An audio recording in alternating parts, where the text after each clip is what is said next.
اللهم صل وسلم وبارك عليك يا حبيبي يا شفيعي يا رسول الله. ازيكم يا حلوين؟ عاملين ايه؟ يا رب دايما تكونوا بخير. النهارده اسبوع جديد ومنيو اسبوع جديد. المنيو بتاعنا الاسبوع ده هيكون شويه مختلف، لانه هيكون كلها اكلات اقتصاديه بدون لحوم بدون فراخ وكمان بدون بيض، علشان طبعا غير الاسعار اللي احنا فيها نحاول نوفر شويه. طبعا لو لسه ما حطيتيش اللايك انزلي حطي لي لايك من ايديك الحلوه، وكمان لو انت اول مره بتشرفي قناتي اتمنى ان قناتي وفيديوهاتي تعجبك وتشتركي معايا وتكبري عيلتي بيكي، ويلا بينا نسمي الله ونشوف الاسبوع ده اكلاتنا هتكون عامله ازاي. زي ما قلت لكم بما ان الحاجه غاليه كده، واللحوم والفراخ والبيض والكلام ده كله غالي، فهنحاول نوفر شويه ونعمل اكلات تكون حلوه واقتصاديه، وفي نفس الوقت بقى نستغنى عن الحاجات دي كلها. مش هقدر اقول لك بقى كمان نستغنى عن السمك، انا كان نفسي اقول لك نستغنى عن السمك كمان، بس طبعا لازم يوم في الاسبوع كده يكون اكله سمك، وكمان السمك مقارنه مع اللحمه والفراخ والكلام ده هتلاقي سعره ارخص بكتير. فاول يوم كده معانا في الاسبوع عملت طبعا الكشري المصري حبيب الملايين. مفيش احلى من الكشري المصري، وكمان لما تعمليه كده زي ما انا كنت عاملاه كشري الحله الواحده بيكون سهل جدا وبسيط وما بياخدش معاكي وقت خالص. واحلى حاجه فيه بقى ان انت مش هتوسخي بقى حلل كتير، والناس اللي هي بتتضايق ان الكشري بياخد مواعين كتير وغلبه، لا كشري الحله الواحده سهل جدا وحلو قوي وبسيط. يلا بقى بينا ندخل على تاني يوم معانا في الاسبوع، وهي اكلة السمك. زي ما بقول لكم ضروري جدا يكون معاك يوم في الاسبوع يكون في اكلة سمك، مش شرط السمك نوعه ايه، مشوي مقلي بوري بولتي، اي نوع سمك مش مشكلة، اهم حاجة بس يبقى معاك يوم في الاسبوع كده سمك بيكون حلو جدا. والسمك سعره مش غالي لو قارناه مع اللحمة والفراخ وكده، فهو سعره مش غالي حلو جدا. زي ما شفتوا اليوم ده انا كنت جايبه سردين. السردين ده كان ب40 جنيه، طبعا هو مش رخيص ولا حاجه، كمان عشان هو مش في الموسم بتاعه، يعني في الموسم بتاعه بيكون ارخص من كده، ممكن يكون عامل 20 25، لكن هو دلوقتي طبعا مش الموسم بتاعه، فهو كان ب40 جنيه. بس عايزه اقول لكم انه كان جميل جدا حلو قوي. عملته كده مشوي، دايما بنعمل السردين مقلي، بس لقيت السردين ده كبير شويه فرحت عاملاه مشوي كده، جنبه بقى شويه رز بالشعريه، سلطه خضراء، جرجير بقى، بصل اخضر وليمون كتير كده. مفيش احلى من اكله السمك بصراحه، بتكون حلوه جدا. نيجي بقى باليوم اللي بعد كده، وده بقى اللي انا ايه يعني هتاسف لكم يعني شويه، ان انا النهارده ده او في اليوم ده استخدمت بيض، بس هو اليوم ده بس، والله بقيت الاسبوع مفيش فيه ولا لحوم ولا فراخ ولا بيض ولا حاجه خالص. طبعا عشان صينيه القرنبيط دي حطيت لها 3 بيضات بس، انما بقيت الاسبوع ما استخدمتش بيض خالص. طبعا اليوم ده كنت مصوره معاكم روتين، طبعا ان اللي شافه هيبقى عارف طبعا اليوم ده كان يوم جميل جدا، والاكل كان تحفه قوي بصراحه. ده كان حميد كده، للناس اللي ما تعرفش ايه هو الحميد روحوا بقى الفيديو للروتين هتعرفوا كل حاجه. الحميد ده حاجه كده قريبه للسبانخ، بس حلو قوي، طعمه حلو جدا، بيكون مزز كده وجميل. طريقه طبخه كنت عاملاها معاكم في فيديو الروتين، اللي ما شافش الفيديو ده واللي حابب يشوفه ممكن اسيبه لكم في اخر الفيديو في شاشه النهايه. كمان صينيه القرنبيط الجميله دي كانت حلوه جدا، وقد ايه مغذيه وطعمها حلو، وولادك هيحبوها جدا. وعلى فكره تقدري برضو تعملي القرنبيط مثلا لو حابه انت تعمليه مقلي، تقدري تعمليه من غير بيض خالص، وبكده برضو يكون الاسبوع بتاعنا ما فيهوش اي بيض خالص. القرنبيط المقلي طبعا بتعملوا له الخلطه بتاعته اللي احنا كنا متعودين نعملها بقى ببيض ولبن ودقيق، وتحطي بقى التوابل والخضره والكلام ده كله، تقدري تعملي نفس الخلطه دي، بس هتستغني عن البيض خالص وتعمليه بشويه لبن كده، او والله وشويه ميه، مفيش اي مشكله. انا احيانا لو مفيش لبن بحط ميه عادي جدا، وبيضه واحده كمان تقدري تقلي لك قرنبيطايه قد كده، تملى الدنيا ببيضه واحده. فحلو قوي القرنبيط، سهل ان انت تعمليه من غير بيض، وزي ما شفتوا كانت اكله بسيطه كده، وكان مع الاكل كان فيه فول بطاطس مهروسه وغدا شعبي كده حلو قوي. ندخل بقى على اليوم اللي بعد كده، وكان احلى يوم بالنسبه لي في الاسبوع بصراحه من حلاوه المحشي.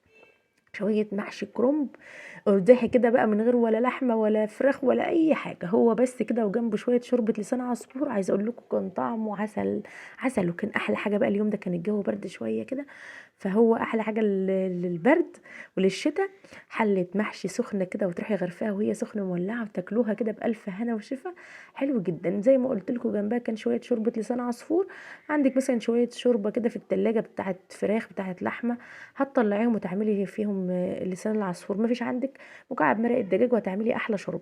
ممكن كمان تعملي جنبه شويه ملوخيه، ومش محتاج اي حاجه والله العظيم. ولو ما عندكيش ولا ده ولا ده، هي حله المحشي كده وجنبها شويه مخلل لفت مثلا، حاجه تفتح النفس وتدفي في الشتاء اللي احنا فيه ده. اليوم اللي بعد كده برضه عملت اكله من اللي الولاد كلها بيحبوها، واحنا ككبار برضه بنحبها، وهي المكرونه بالصلصه، خصوصا لما بتكون مكرونه سباجيتي. كل الولاد بلا يعني استثناء بيعشقوا المكرونه اللي هي بالصلصه دي، لما بتكون مكرونه سباجيتي كده حلوه من غير بقى لحمه ولا بيض ولا اي حاجه. احيانا ممكن اعملها بربع كيلو لحمه مفرومه كده اعصجها واعملها معاها، واحيانا كمان ممكن اسلق جنبها بيض مثلا، كل واحد بيضايه كده مع طبق المكرونه بتاعه. مفيش فلوس للبيض، عندك حبايتين بطاطس كده، اعملي زي ما انا طلعت كده حبايتين بطاطس وتروحي محمراهم في الزيت وجنبهم طبق سلطه وخلاص، فضل ونعمه. كل واحد بياخد طبق المكرونه بتاعه ويبلع كده بشويه البطاطس كده والسلطه وخلاص، مفيش احلى من كده. لو مش حابه تعملي بطاطس برده ممكن تجيبي الكيس مثلا شيبسي، يفتح النفس جنبها شويه مخلل، اي حاجه. والله المكرونه لوحدها بتاكل، وزي ما انتم شايفين اصلا كانت حلوه، بتتاكل اكل كده لوحدها من غير ما جنبها اي حاجه خالص. نيجي بعد كده اليوم اللي عليه الدور او الوجبه اللي بعد كده، وبرده كان غدا اقتصادي وشتوي جدا جدا وحلو قوي قوي قوي. اللي بيعشقوا الاكله دي هيكونوا عارفين ان الاكله دي كانت حلوه ومش محتاجه جنبها اي حاجه، هم شويه مخلل وخلاص. كشري الفول الاخضر بقى بتاع الناس الفلاحين بقى اللي زي حالاتي كده، الناس اللي هي بتاعت زمان دي. تعملي شويه فول اخضر كده، طبعا اللون بتاع الرز غامق كده، مش عشان انا مكتره طماطم ولا حاجه، بالعكس انا عامله الحله كامله كده بطماطميه واحده، لكن اللون غامق لان انا عامله الرز البصله بتاعه الرز صياديه. عارفين انتوا الرز الصياديه اللي بنعمله للسمك وبنخلي البصله بتاعته تحمر كده بزياده؟ هي نفس الفكره بالظبط. انا حمرت البصله كده بتاعه الفول، لما خدت لون احمر غامق كده زي بتاع الصياديه، وبعد كده هتنزلي بالفول بقى وحبايتين كده طماطم تعصريهم او حبايه على حسب يعني الحله الرز اللي انت عاملاها، وتطبخي بقى في الرز مع الفول، بيكون جميل جدا جدا، حلو قوي ما شاء الله. جنبه بقى شويه مخلل لفت على جرجير على بصل اخضر، مفيش احلى من كده. اخر بقى يوم وده مسك الختام معانا بقى في الاسبوع، اكله برضو من اكلات الناس اللي هي بتاعت زمان دي. انا دايما بحن للحاجات اللي هي بتاعت زمان اللي مفيش احلى منها ولا ابسط منها والله العظيم.